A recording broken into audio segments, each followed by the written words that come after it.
तो चलते हैं एक और पॉइंट की तरफ, डिस्कस करेंगे आज एक और point. Now this is the types of reaction on the basis of reaction velocity, यानी कितने रिएक्शंस होते हैं रिएक्शन वेलोसिटी की बुनियाद पे।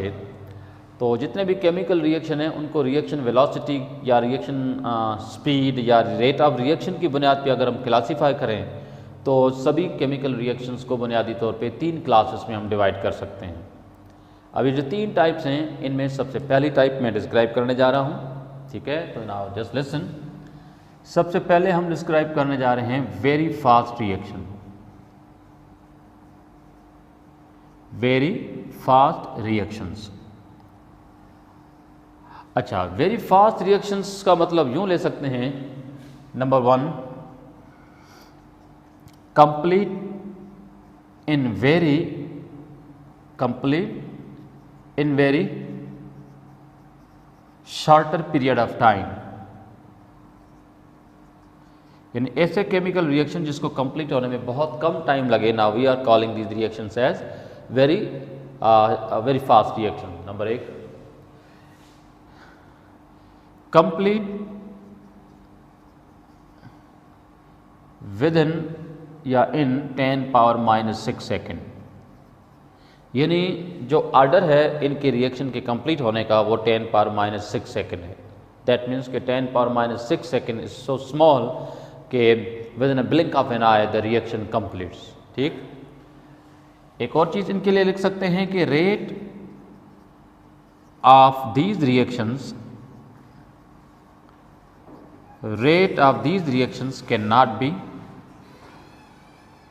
cannot be practically determined, यानी ये रिएक्शन इतने फास्ट होते हैं कि इन रिएक्शन का जो रेट है या स्पीड है वो प्रैक्टिकली डिटरमाइन नहीं कर सकते। यानी रिएक्शन जब स्टार्ट होगा तो जैसे ही स्टार्ट होगा with in a fraction of times जो है वो कंप्लीट हो जाएगा। तो ऐसी सूरत में इन रिएक्शन के रेट को एक्सपेरिमेंटली या प्रैक्टिकली डिटरमाइन करना this will be very very difficult. कुछ एग्जांपल अगर हम लें इन फास्ट रिएक्शन के, तो एक तो पॉइंट ये हम लिख सकते हैं कि आयनिक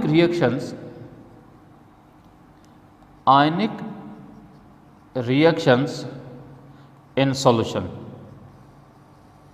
इसका इनडायरेक्ट मतलब ये है कि ऐसे रिएक्शन जिनमें आयनिक जो है सब्सटेंसेस या आयनिक कंपाउंड जो है वो इन्वॉल्व हों और आयनिक कंपाउंड जो रिएक्ट कर रहे हों वो सॉल्यूशन फॉर्म में हो। एक सिंपल सा एग्जांपल लेते हैं। फॉर एग्जांपल अगर मैं आपसे ये कहूँ कि जैसे कि सिल्वर नाइट्रेट है one of the ionic compound, इसकी हमारे पास है aqueous सॉल्यूशन। एक तरफ है सोडियम क्लोराइड, ठीक है, एक तरफ हमारे पास सोडियम क्लोराइड। तो आप देख सकते हैं कि सोडियम क्लोराइड जो है इसकी भी हमारे पास एक aqueous सॉल्यूशन है। ये दोनों ट्रांसपेरेंट aqueous सॉल्यूशन जो हैं दो अलग अलग कंपाउंड की, जैसे ही इनको आपस में कंबाइन किया जाएगा, मिक्सअप किया जाएगा, तो all of sudden you will see the formation of white colour precipitate and that white colour precipitate of silver chloride is form along with the sodium nitrate जो aqueous सॉल्यूशन में dissolve state में पड़ा होगा। यानी silver nitrate को sodium chloride के solution में डालें या सोडियम क्लोराइड को सिल्वर नाइट्रेट के सॉल्यूशन में डालें, as soon as the solutions are added, precipitate form. Reaction completes within a blink of an eye. That means reaction is so fast, completes in a very shorter period of time. This reaction is said to be a very fast reaction. तो आप ये कह सकते हैं कि ऐसे reaction जिसमें ionic compound involve हों, सॉल्यूशन फॉर्म में हों, तो उनके रिएक्शन बड़े फास्ट होते हैं। उसकी वजह क्या है? उसकी वजह यह है कि जब ये सिल्वर नाइट्रेट aqueous सॉल्यूशन में होगा तो जो इसके पॉजिटिव और नेगेटिव आयंस हैं ये सॉल्यूशन में डिसोसिएटेड फॉर्म में पड़े होते हैं।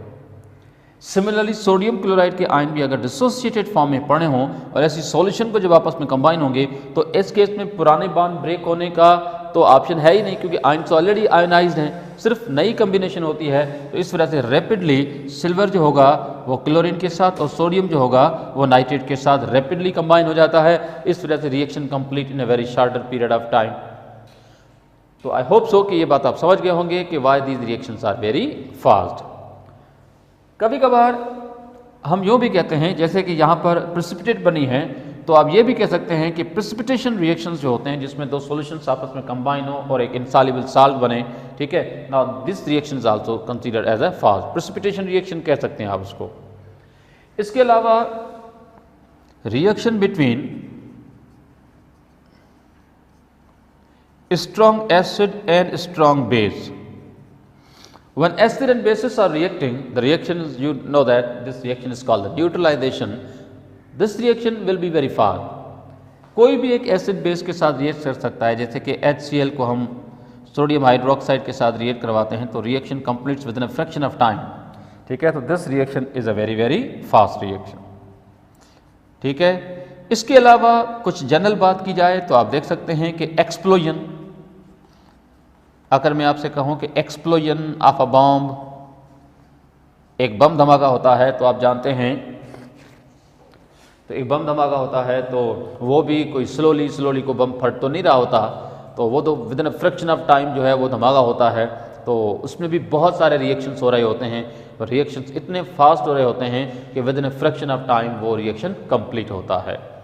तो ऐसे रिएक्शन जिनको कंप्लीट होने में बहुत ही कम टाइम लगे, जिनके रेट को प्रैक्टिकली डिटरमाइन करना हमारे लिए मुश्किल हो, तो ऐसे रिएक्शन को हम सिंपली क्या कहेंगे, वेरी फास्ट रिएक्शन। दूसरे नंबर पे हम डिस्कस करेंगे, ठीक है, नंबर 2 पे, वो हैं वेरी स्लो रिएक्शन।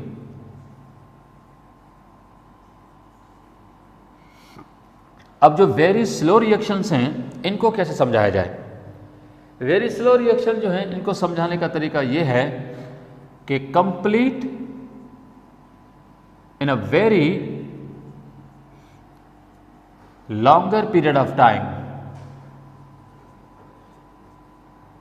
ऐसे रिएक्शन जिनको कंप्लीट होने में बहुत ज्यादा टाइम लगे, they completes in a very longer period of time, ठीक है। और इसमें हम ये पॉइंट भी लिख सकते हैं कि rate can not be practically determined. In reaction का जो रेट है वो भी प्रैक्टिकली डिटरमाइन हम नहीं कर सकते, ठीक है। रिएक्शन इतना टाइम लेते हैं कि they takes some time years, sometime centuries, sometime thousands of years to be taken place. May be some reactions ऐसे भी होते हैं इस केस में जिनको कंप्लीट होने में तो लाखों करोड़ों साल लग जाते हैं। तो ये रिएक्शन बहुत ही स्लो होते हैं। कुछ एग्जाम्पल अगर इसमें लिए जाएं कि कौन कौन से रिएक्शन जो हैं वो बहुत स्लो रिएक्शंस हैं, जैसे कि अगर मैं आपसे कहूं कि रस्टिंग ऑफ आयरन, लोहे को जंग लगता है तो आप जानते हैं कि इट टेक्स टाइम। कोई भी लोहे की ऑब्जेक्ट है उसको जंग लगना स्टार्ट हुआ है, लेकिन वो ऑब्जेक्ट जो है वो कंप्लीटली उसको जंग लगे, रस्ट हो जाए, सड़ जाए, गल जाए, ज़मींदोज़ हो जाए, तो this will take longer period of time. तो this reaction is a very very slow, number 1। इसके अलावा एक और रिएक्शन भी हम दे सकते हैं, जैसे कि है रेडियो एक्टिव डिके। क्या है? Radio active decay. तो रेडियो एक्टिव डिके में जैसे कि आपने पढ़ा होगा, एक आइसोटोप है हाइड्रोजन का जो आपके इंटर की एग्जाम्पल है ट्राइटियम, जिसकी हाफ लाइफ आपने पढ़ी है 12.5 ईयर्स। अब आप देख सकते हैं कि ट्राइटियम को डिके होने में 12.5 साल लगते हैं, कंप्लीट डिके में तो फिर करीबन 25 साल लग जाएंगे। तो these reactions are very slow because they takes years to be complete. That means कि इन रिएक्शंस को जो है अगर प्रैक्टिकली अगर इसके रेट को डिटरमाइन करने की कोशिश करें तो हमारे लिए इम्पॉसिबल होगा कि रिएक्शन जो है वो कितने टाइम में कंप्लीट होगा। इसके अलावा एक और एग्जांपल भी ले सकते हैं, जैसे कि हम कहते हैं कि conversion of graphite into diamond, या फिर आप जनरली आप ग्रेफाइट नहीं लिखें तो फिर आप लिख सकते हैं कोल इनटू डायमंड। यानी कोई भी एलोट्रोपिक फॉर्म है कार्बन का, अगर वो डायमंड में ट्रांसफॉर्म होगा, नेचुरली ट्रांसफॉर्म होगा, this will take the millions of years. ऐसे प्रोसेस को होने में क्या होता है? Millions of years. या मैं एक और एग्जांपल भी लिखता हूं, अगर आप मेडिकल के स्टूडेंट हैं तो बेहतर समझ सकते हैं, ठीक है। और यह है oxidation of food without enzymes. जब फूड ऑक्सीडाइज होता है बॉडी के अंदर, तो आप जानते हैं कि वो प्रोसेस कुछ घंटों में ही कंप्लीट हो जाता है, वो मेजरेबल टाइम होता है, नॉट टू मच फास्ट या टू मच स्लो इवन। क्योंकि एंजाइम जो होते हैं वो ऑक्सीडेशन ऑफ फूड को कैटलाइज करते हैं, उसकी स्पीड को बढ़ाते हैं। अगर एंजाइम की गैर मौजूदगी में अगर फूड को ऑक्सीडाइज करना हो तो this will be very very difficult for us. ये जो प्रोसेस है फूड की ऑक्सीडेशन अगर एंजाइम की गैर मौजूदगी में हो रहा है then still it will be considered as a very very slow reaction. तो होपफुली आप समझ गए होंगे कि वेरी स्लो रिएक्शन से मतलब क्या है। इस तरह से तीसरे नंबर पे हम डिस्कस करेंगे। अब आगे जरा देखें, number third, this is called moderate reaction. Moderate reaction velocity की बुनियाद पे अगर हों तो ऐसे रिएक्शन को हम कैसे एक्सप्लेन करते हैं, तो ज़रा देखें। हम एक तो बात ये लिख सकते हैं कि कंप्लीट इन मेजरेबल टाइम। ऐसे रिएक्शन जिसको कंप्लीट होने में जो भी टाइम लगे वो टाइम हम मेजर कर सकें। दैट मीन्स के these reactions complete neither in a very longer period of time nor in very short period of time. In reaction को कंप्लीट होने में ना बहुत ज़्यादा टाइम लगता है और ना इन रिएक्शन को कंप्लीट होने में बहुत ज़्यादा टाइम लगता है, ना शॉर्ट टाइम लगता है। मतलब रिएक्शन जब होता है तो उसके टाइम को हम मेजर कर सकते हैं, हम अपनी लाइफ में उसके रेट को मालूम कर सकते हैं। तो these are the reactions so called the moderate reaction. Moderate reaction जो हैं, ठीक है, अगर इनके एग्जाम्पल्स दिए जाएं तो आप एक तो ये कह सकते हैं जैसे कि hydrolysis of sugar, hydrolysis of sugar, जैसे कि शुगर आप जानते हैं दैट इज C12H22O11। जब इसकी हाइड्रोलाइसिस होती है then it turns into the glucose and fructose. मज़े की बात यह है कि ग्लूकोज हो चाहे फ्रक्टोज हो दोनों का केमिकल फार्मूला सेम रहता है, पर आप जानते हैं कि one of this is the aldehyde, the other is a ketone. तो ग्लूकोज की जो हाइड्रोलाइसिस है ये एक मॉडरेट रिएक्शन है। इन जनरल अगर हम जितने भी हाइड्रोलाइसिस प्रोसेस हैं वो सारे मॉडरेट रिएक्शन है। मैं कुछ जनरल बात कर लेता हूं, जैसे कि अगर मैं आपसे कहूं हाइड्रोलाइसिस ऑफ लिपिड्स, या इसको आप स्पेसिफिक वे में लें तो आप कह सकते हैं fats and oils, hydrolysis of esters, hydrolysis of salts, ये सारे मॉडरेट कैटेगरी में आते हैं। साल्ट का फिर भी प्रोसेस थोड़ा सा रैपिड होता है पर still it's not too fast.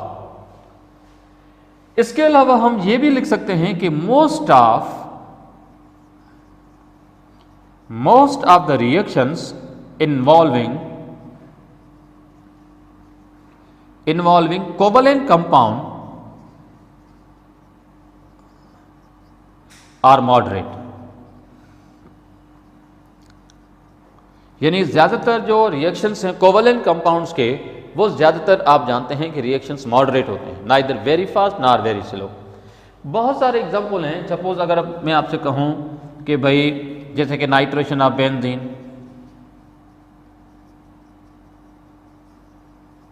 ठीक है, या आप कह सकते हैं कि हेबर प्रोसेस,